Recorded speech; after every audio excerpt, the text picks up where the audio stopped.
Hello, beautiful souls, and welcome to the Rose Code podcast, where we gather to journey through the sacred cycles of life, turning pain into power and wounds into wisdom. I'm Katie, your spiritual guide and mentor, here to support you on your healing and wellness path. Together, we'll explore deep, transformative practices that awaken the divine feminine, helping you reclaim your power and thrive. Every month, we come together for our live moon ritual, celebrating the new and full moon with sacred ceremonies. Be sure to check the details below to join next month's ritual and immerse yourself in yoga, meditation, divine feminine activations, and our vibrant community calls.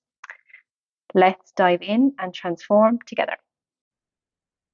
Hello, beautiful souls, and welcome to this new episode where we will dive into the deep and ancient need for women to gather, support one another, and share sacred space. So, today we'll explore how women have historically come together in community, from the ancient red tents to the riverside gatherings, and why this need remains so vital in today's modern world. I'll also share how my personal journey inspired me to create the Rose Code community, a sacred circle where women can reconnect with their divine feminine essence and support each other through life transitions and the cyclical nature of life. So grab your favorite cup of tea, your journal, and let's dive right in. So the history of women gathering and the power it held has so many significance throughout ancient times. And one that I really love to remember or reminisce about, because I'm sure I've had many lifetimes in the red tents, is where women used to gather during their moon cycle to rest, rejuvenate, and connect. And these tents were places where wisdom sharing, storytelling, and nurturing took place. And women supported one another emotionally and spiritually, forming bonds that transcended individual struggles. And this is where a lot of young women were initiated into menstruation and the healing arts, and also into sacred sexuality. And the women that were in menopause, the sages, were the leaders. They were the ones, the true space holders. And then you had the mothers, the fertile ones, and the maidens. So it was like the triple goddess all under one tent. And when women were feeling ill or during their menstruation or just postpartum or just ready to give birth, the other women were doing their best to massage and to nurture and nourish and cook and bathe and really support these women as they were transitioning through the different phases and stages of their life. And imagine how incredibly powerful these spaces were and how women were supporting women and really using their natural mothering skills and nurturing aspects to shower upon one another. And I really see a lot of that beginning to re-emerge again, which is so beautiful and so needed. And then we had the riverside gatherings. So before modern conveniences, women often met by the rivers to wash clothes, share stories, and again, exchange knowledge. And these gatherings weren't just about work. They were sacred opportunities to connect, to laugh, to cry, and to share their lives in ways that strengthened the collective feminine spirit. And I heard somewhere along the line, I'm not sure where the source was, but when washing machines came into humanity or were created, that's when depression in women rose or became an issue. because it separated women. Women were then at home doing the chores by themselves and raising the children by themselves, and didn't have that communal area or that sacred space where they could share and be supported. So it's quite interesting how, working together and working in a community has such a massive impact on how we are as communal beings, needing to share, needing to talk, needing to express, needing to be witnessed.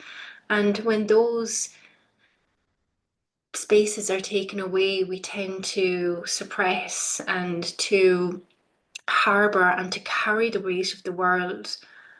But think about when you sit down with a friend for coffee or visit them in their home, how much lighter you feel after you've shared whatever's on your heart or celebrated whatever you've achieved in life or get excited about your dreams or desires. And, it's not the same when you pick up the phone or send a message on Instagram. It just doesn't have the same energetic imprint. So coming together and really intentionally creating that space is so powerful. And it's been lost for so long. And like I said, I can really feel the re-emergence once again. And these shared wisdom networks, they weren't just gatherings of being social, but they were hubs of wisdom.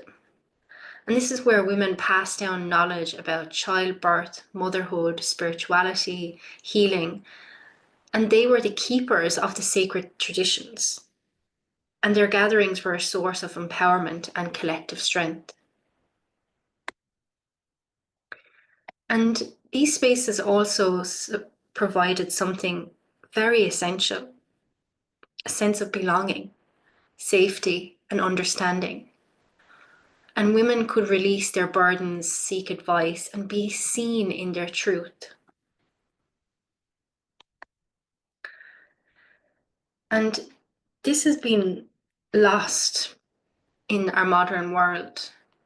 And we've become so disconnected from our feminine essence and the sacred feminine ways and teachings because we're too busy, because we live far from our families, our communities, and we just don't make the effort to gather, and juggling all of what society expects us to juggle, like work, life, motherhood, social events. But it doesn't leave much room for deep, meaningful connection. And that's what we truly crave. And without these spaces, women often feel isolated, unseen, and unsupported. And the lack of communal support can contribute to burnout, anxiety, and even a disconnection from our divine feminine energy. So it's really about time that we begin to rediscover this need for these sacred gatherings that are so in us, and they're yearning and longing to be reignited again. And we are strongly being called back to these spaces, seeking circles, retreats, and communities where we can reconnect with this ancient wisdom that is the blueprint of our soul, that is in every cell and fiber of our being, these mysteries. And they really need the sacred space to re-emerge once again.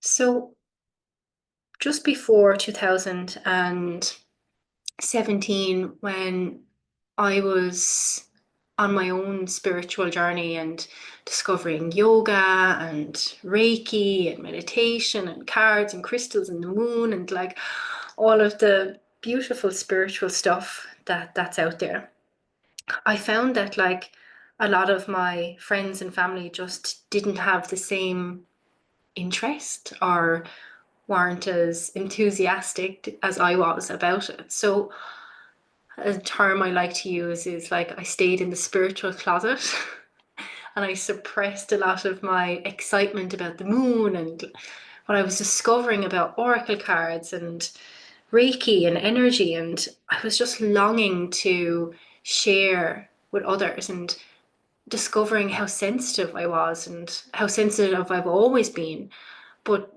needed the recognition from others who perhaps felt or experienced the world as I did.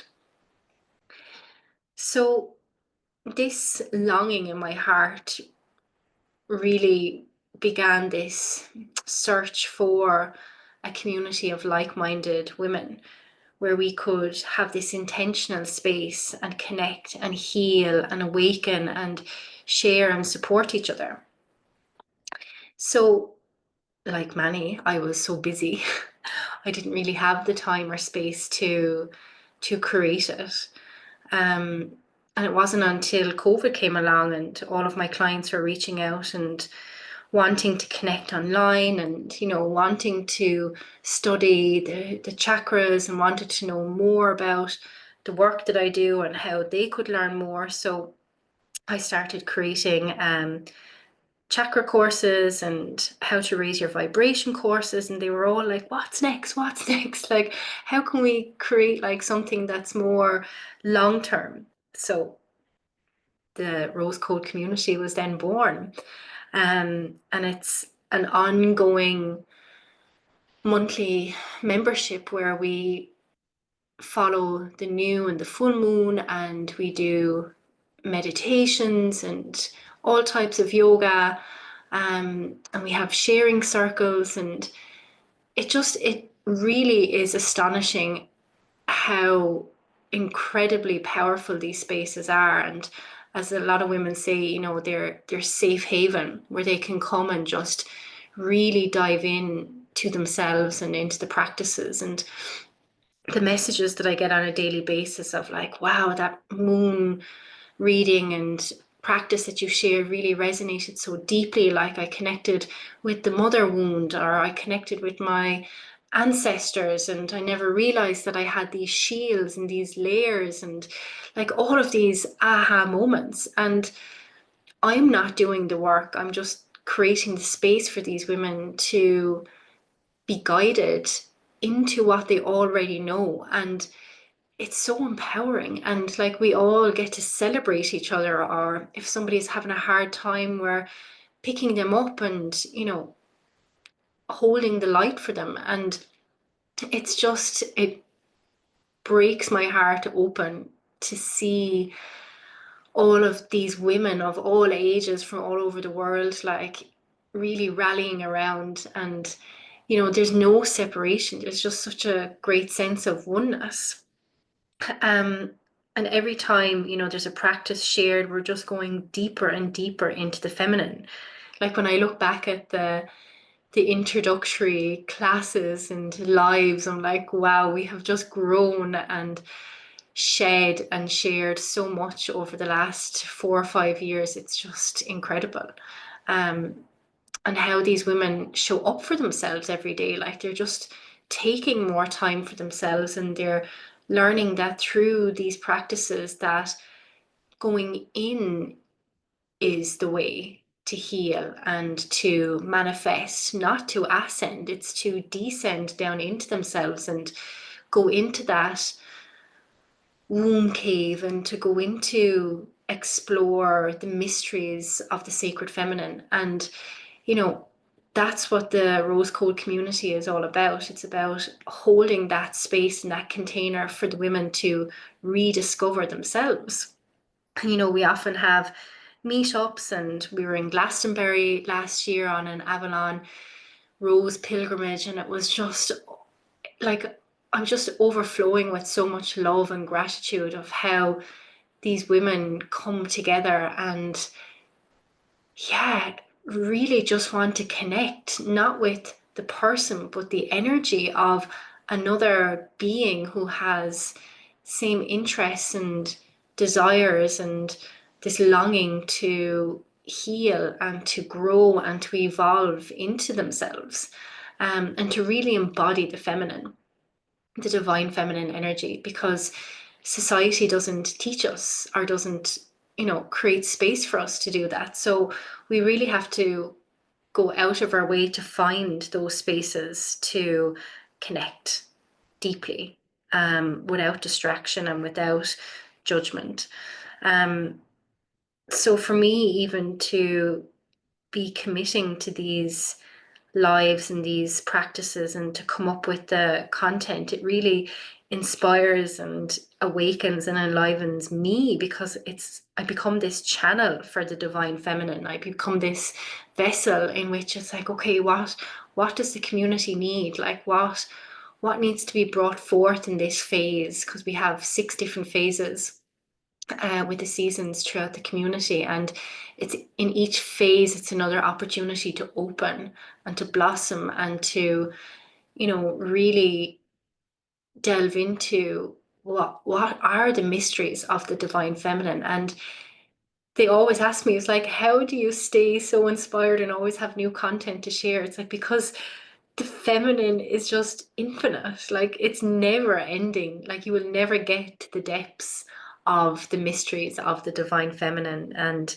the sacredness of it all. And that's what just is so incredibly powerful, that there's always this creative life force energy just wanting to flow through you and each one of you. Like, each one of you has this potential to be the vessel for the divine feminine. And I find when you surrender more and more to that and share that wisdom with others, it's like this light gets passed around, or this energy gets passed around from one to another, because we each have this unique frequency and sound and vibration, and it resonates with some people and it doesn't with others. So the more we are sharing this sacred wisdom and this remembrance of um, the old ways and the ancient feminine and our ancestors, the more we begin to awaken those mysteries.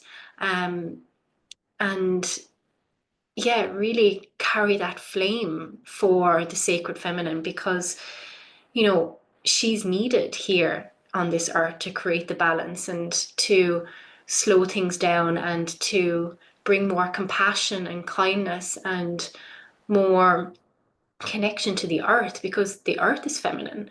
And when we return to these practices, we return to Mother Earth, to Gaia, and that's the descension. The ascension is the masculine, the consciousness. The descension is the divine feminine. So we need to keep going into ourselves to listen to our bodies and to listen to the earth. And it's from that place that we learn to be more compassionate and caring and um, more supportive to each other. We're not so selfish and thinking like, oh, it's just all about me. It's like, no, it's all about us, we, oneness. Um, so to see those women coming together and to empower and support each other in their unique paths and ways, and all of those barriers and feeling self-conscious or holding back just doesn't exist when we come into those spaces, whether it's online or at a retreat or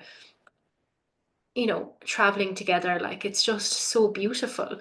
And it's like, if that community wasn't there, these women might never have crossed paths because they live such different lives. So it's like this space has allowed these connections to come to fruition, because those women were longing for connection, and they were longing for, they were listening to the soul's calling and the feminine to be awakened. So yeah, it's just been such a transformative time, and hopefully many, many more years and many, many more transformations and pilgrimages. And yeah, who knows where the Rose Code community will go next. But I just love this connection and this sanctuary that we've created, and to be held by the collective feminine energy. Um, and just always being in devotion and in service to that is such an honor. Um, and yes, and may we continue to gather. It's so natural for us to gather, to share, and to heal um, in a conscious way, in a heart centered way. and to really continue this timeless condition or timeless tradition, to rediscover the power of sisterhood. So I hope this has resonated with you in some way or sparked some interest in you. And if so, I warmly invite you to join us in the Rose Code community, and you can experience the magic of sacred gathering for yourself. So together we rise and together we thrive. So thank you so much for tuning in today. It really means a lot to me, for all of you that listen and comment and share. It just inspires me to keep on going. So if you have any comments or any suggestions on other podcasts to share, I'm all eyes and ears. So please comment below and maybe share this with a sister who's longing for connection. So I'm sending you so much love, and I look forward to connecting with you again soon. Namaste. Thank you for listening. If you're looking for more, don't forget to check out the Rose Code community in the description below.